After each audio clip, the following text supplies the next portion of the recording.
Ever since the Christian movement began, followers of Jesus Christ have said he was God in human form. But what about Jesus himself? Who did he think he was? With the rise of textual criticism and the modern study of history, historians have developed tools to unlock this question. Today, Jesus of Nazareth is no longer just a figure in a stained glass window, but a real person of history whose life can be investigated historically. So let's examine the New Testament, not as inspired scripture, but as an ordinary collection of ancient documents. Let's apply to them the standard tests we would use with regard to any other ancient sources. When historians investigate the Jesus of history, what do they find? First, Jesus claimed to be the Messiah. The Jews of Jesus' day were waiting for a promised Messiah, a descendant of King David, a warrior king who would bring military victory and spiritual renewal to Israel. They were familiar with the prophet Zechariah's ancient words. "Shout aloud, O daughter of Jerusalem, behold, your king is coming to you. Righteous and having salvation is he, humble and mounted on a donkey."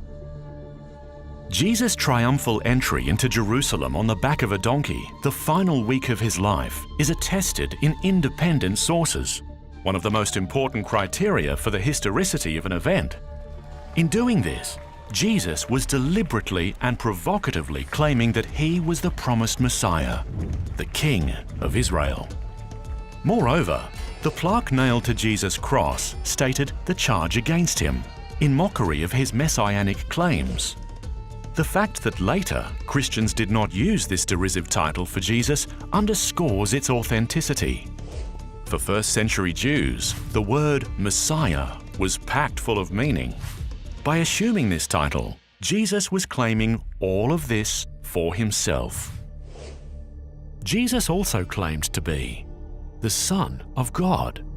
Jesus' consciousness of being God's Son in a unique sense comes to expression in his parable of the vineyard. This parable matches Jesus' teaching style and employs Jewish motifs typical of his day, such as Israel as a vineyard, God as a father, the religious leaders of that time as tenants, and God's prophets as servants sent to the tenants. Once there was a man who planted a vineyard. Before leaving the country, he leased it to tenants. At harvest time, he sent a servant to collect his share of the fruit of the vineyard, but the tenants beat him and sent him away empty-handed. So, the owner sent more servants, but these too were beaten or killed. Finally, he sent his one and only son, saying, "Surely they'll respect my son." But those tenants said to one another, "This is the heir. Let's kill him, and the vineyard will be ours." So, they killed the owner's son. What do we learn from this parable about Jesus' self-understanding? He thought of himself as the only Son of God, God's final messenger, distinct from all the prophets and even the heir of Israel itself. Third, Jesus claimed to be the Son of Man. This was Jesus' favorite self-designation, being used some 80 times in the Gospels.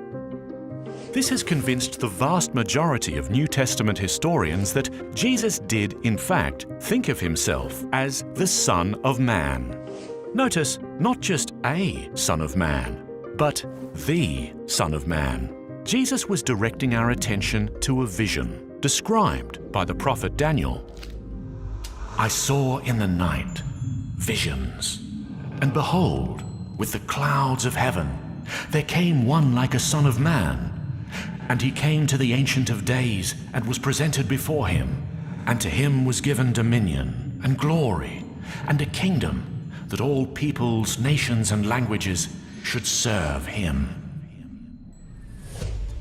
At Jesus' trial, the Jewish high priest accused Jesus. "Are you the Messiah, the Son of God?" His answer left no room for doubt. "I am." and you will see the Son of Man seated at the right hand of power and coming with the clouds of heaven." By applying all three of these titles to himself, Jesus was claiming in no uncertain terms that he was the very God his accusers worshipped. It's no surprise the Jewish court charged him with blasphemy and condemned him to death. But that's not all. New Testament historians are agreed that the historical Jesus also claimed to have divine power and authority to perform miracles, cast out demons, revise Old Testament law, and forgive sins. He even went so far as to claim that everyone's eternal destiny is determined solely by whether we believe in him. Jesus' self-understanding cannot be reduced to that of a Jewish teacher or a charismatic leader. No.